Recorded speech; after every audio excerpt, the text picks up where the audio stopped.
சாதனையாளர்கள் சிகரம். வணக்கம் நண்பர்களே, சிஎம்என்சி வழங்கும் சாதனையாளர்கள் சிகரம். கடந்த எபிசோட்ல நம்ம பல சாதனையாளர்களை பார்த்தோம். இன்னைக்கு உலகமே மதிக்கும் ஒரு சிறுமியின் கதை தான். தைரியம்னா என்னென்று உலகத்துக்கு காட்டியவர்.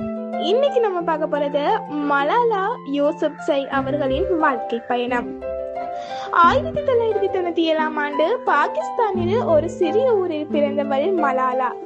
அவளுடைய அப்பா ஒரு ஆசிரியர். அவர் ஒரு சிறு வயதிலிருந்தே கல்வியை மிகவும் நேசித்தாள். படிப்புதான் ஒரு மனிதனை மாற்றும் சக்தி என்று நம்பினாள். ஆனா அவள் வாழ்ந்த இடத்தில் ஒரு பிரச்சனை. பெண்கள் பள்ளிக்கு போகக்கூடாது என்ற கட்டுப்பாடு. பலர் பயந்தார்கள், அமைதியாக இருந்தார்கள். ஆனா ஒரு சிறுமி மட்டும் பயப்படவில்லை, மலாலா.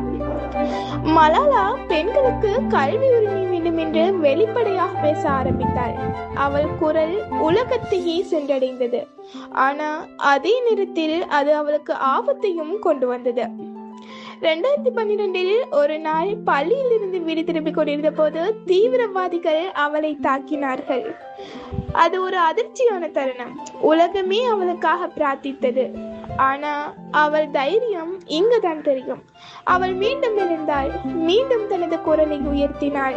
2014 ஆண்டு உலகிலேயே இளைய நோபல் பிரைஸ் பெற்றவர் ஆவார் மலாலா. இன்று அவள் ஒரு பெண் மட்டும் இல்லை, உலகம் முழுவதும் கல்விக்கான ஒரு சின்னம்.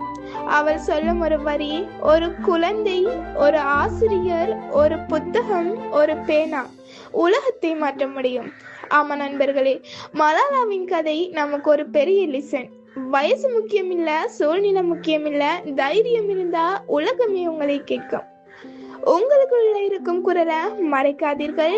நீங்களும் ஒரு நாள் சாதனையாளராகலாம்.